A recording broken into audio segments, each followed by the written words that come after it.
wetu, naomba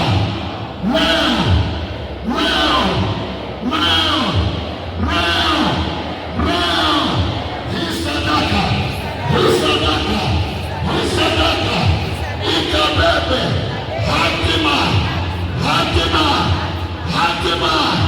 hatima ya moyo wa familia yangu, ya uzao wangu, ya kesho yangu, ya familia yangu, kwa jina la Yesu.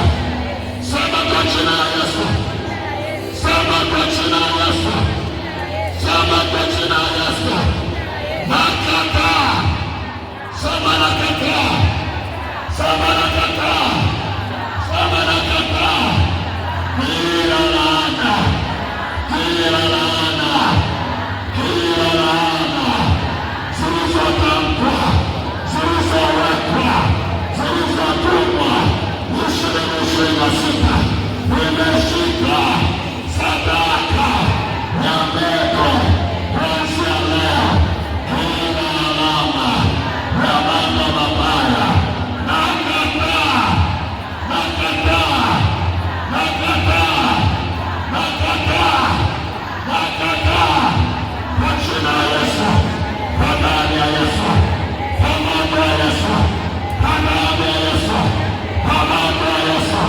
Kila laana kwa jina la Yesu, haka, haka, haka, haka, haka,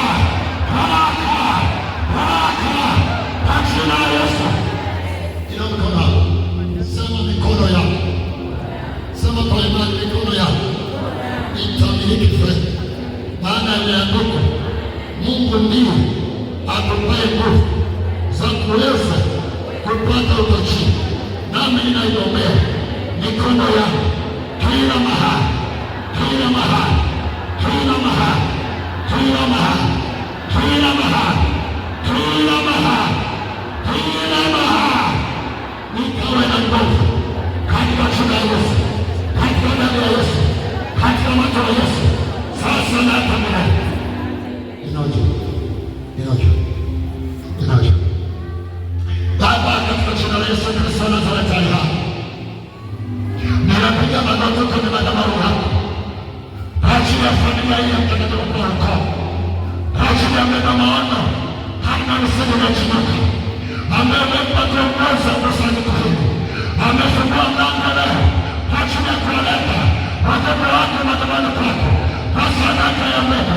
Baba, ninaomba wanapopanda matakatifu, mapatakatifu, matakatifu, mapatakatifu, walio wagonjwa, walio na mauti, walio na ajali, walio na madeni, walio na kisa, Bwana nakuomba watawafungulia milango, watawafungulia neema, watawafungulia kufanikiwa, watawafungulia kuongezeka kwa jina la Yesu.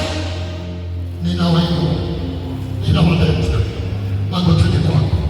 Wewe ndio mlaaniwa, unatesa maisha ya watoto wangu, unatesa familia, unatesa uzao. Ninakuamuru leo, achia mioyo yao, achia ndoa zao, achia maisha yao, achia hatima zao, achia milango yao kwa jina la Yesu Kristo. Kamaka precious, wakiwa na baraka, wakiwa na Baba na Mwana na Roho Mtakatifu, kama mwenye mali na asili. Amen. Pigia Bwana Yesu makofi.